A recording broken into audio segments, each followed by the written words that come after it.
Assalamualaikum warahmatullahi wabarakatuh.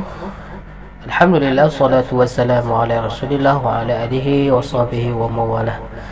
Para peserta yang berbahagia, izinkanlah pada kesempatan yang berbahagia ini saya membawakan sebuah materi yang tentunya ini sangat bermanfaat bagi kita semua, bagi pengurus masjid dan sebagainya.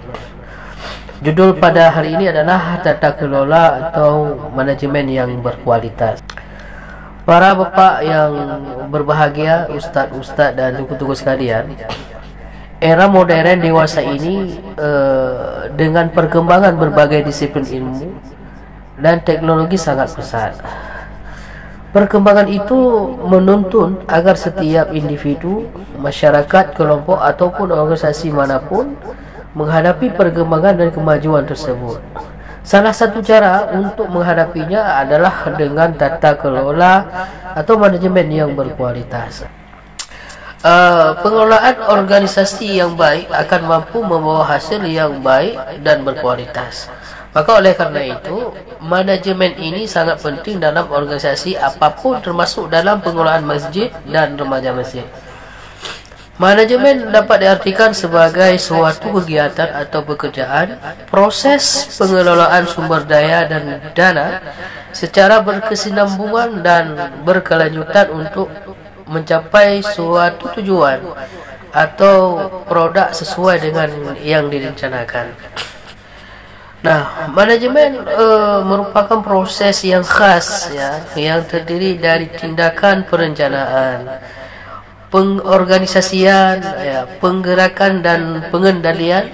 Proses itu juga dilakukan untuk menentukan dan mencapai sasaran-sasaran yang telah ditentukan mulai pemanfaatan sumber daya manusia dan sumber daya lainnya.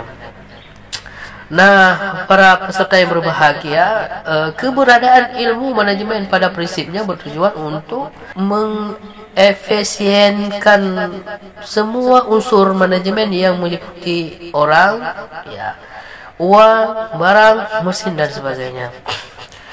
Nah, dalam mencapai tujuan tersebut, maka ada 4 fungsi manajemen yang harus kita persiapkan, iaitu yang pertama ada planning, yang kedua ada organizing, yang ketiga actuating, dan yang keempat controlling. 4 fungsi manajemen tersebut yang dikenal dengan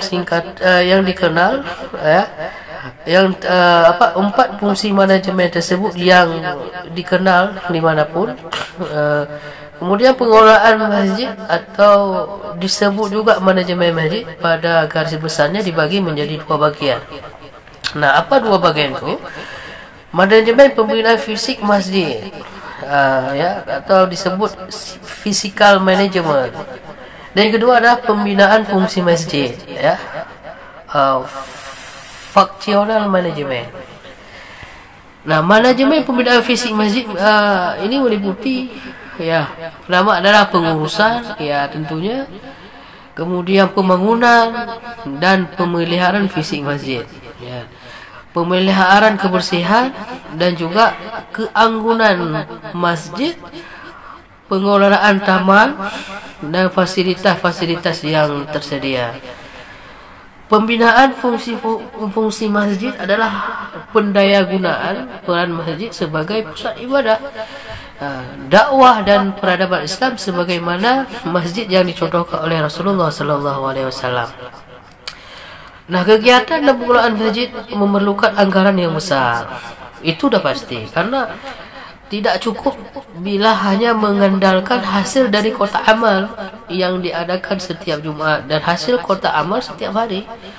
Nah, masjid seharusnya memiliki sumber dana tetap lainnya, misalnya pengembangan usaha-usaha tertentu dengan adanya UMKM misalnya yang dikelola oleh masjid.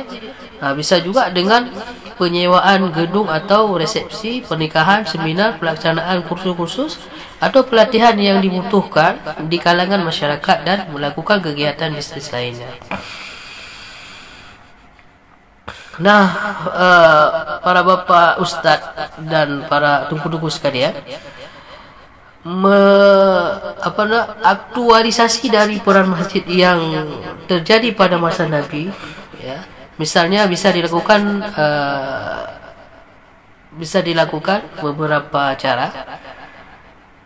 Yang pertama adalah pembangunan secara fisik yang memadai. Ya, masjid hendaknya dibangun dengan persiapan yang sebaik-baiknya dalam berbagai aspek. Kemudian yang kedua ada kegiatan ibadah mahdhuliyah harus berjalan dengan teratur sehingga bisa membantu untuk mendatangkan kekhusyukan bagi mereka yang beribadah di sana. Yang ketiga adalah sebagai pusat pendidikan, diarahkan untuk mendidik generasi muda Islam dalam pemantapan akidah dan pengamalan syariah dan akhlak. Yang keempat adalah sebagai pusat informasi Islam, dikelola secara moden dengan media internet misalnya, termasuk dilengkapi dengan fax, email, WhatsApp dan sebagainya. Yang kelima adalah pusat dakwah, diwujudkan dengan pembentukan lembaga dakwah, diskusi-diskusi rutin, kegiatan remaja masjid, penerbitan buku-buku, majalah dan brosur, dan juga media massa lainnya termasuk media elektronik. Nah, yang keenam adalah pusat penyelesaian masalah, ya, bisa diwujudkan dengan merekrut para pakar dalam berbagai disiplin ilmu, termasuk para ulama, dan memberikan solusi terhadap berbagai persoalan yang timbul di tengah masyarakat. Nah, yang ketujuh adalah sebagai pusat kegiatan sosial, ekonomi dan politik. Masjid didesain agar terasa memiliki oleh semua golongan umat Islam dari kelompok, golongan dan partai apapun. Dengan demikian, setiap orang Muslim merasa memiliki masjid tersebut adalah merasa mendapat penjelasan yang sangat bermanfaat bagi masyarakat. Nah, kemudian peran ideal masjid tersebut menjadi tantangan yang cukup berat ketika ia berhadapan dengan realitas kontemporer, di mana berbagai aktivitas kehidupan telah menyita sebagian besar waktu manusia, sehingga hanya sebagian kecil orang yang mau dan mampu menyisihkan waktunya untuk beraktivitas secara intens di masjid sebagai peran di atas, sebagai peran yang dimana disebutkan tadi, atau lebih jauh, masjid hanya ditempatkan sebagai tempat relaksasi seminggu sekali, setiap hari Jumaat misalnya. Ya, gejala seperti ini terjadi dan tampak pada semua lapisan masyarakat, termasuk di dalamnya generasi muda. Nah, para pendengar yang berbahagia atau Ustaz Tengku sekalian, untuk mengembalikan peran ideal tersebut tidak cukup hanya diceramahkan, tetapi ya diperlukan adanya kesadaran dan upaya sistematis dan terorganisir serta waktu yang berkelanjutan. Maka oleh karena itu, maka subjeknya yang paling ideal untuk memainkannya adalah generasi muda yang relatif pikiran dan tangannya memainkan adalah generasi muda yang relatif pikiran dan tenaganya paling segar dibanding dengan orang-orang yang berada pada lapisan usia lainnya. Dan dalam aktivitasnya mereka dapat merangkul dan berhubungan dengan kelompok usia lainnya, baik yang di atas maupun yang di bawah mereka. Nah, asumsi ini juga didasari oleh tingkat perkembangan jiwa generasi muda, dan kebanyakan masih mencari bentuk dan jati diri, sehingga perlu diberikan sarana dan yang tepat untuk memenuhi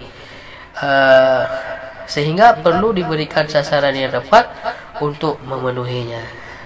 Nah, sedangkan manajemen pengelolaan masjid dan remaja masjid yang dilaksanakan dalam kegiatan pengabdian masyarakat tidak lepas dari tuntunan Al-Quran dan Al-Sunnah. Berdasarkan kedua sumber ajaran Islam tersebut, perlu dikembangkan suatu manajemen pengelolaan masjid yang sesuai dengan bimbingan Rasulullah SAW. Sebagai sesuatu aktivitas yang sangat terpuji, pengelolaan masjid harus dilaksanakan secara profesional tentunya, dan akuntabilitas menuju pada sistem manajemen modern, sehingga dapat mengantisipasi perkembangan yang terus berubah dalam kehidupan masyarakat yang maju dan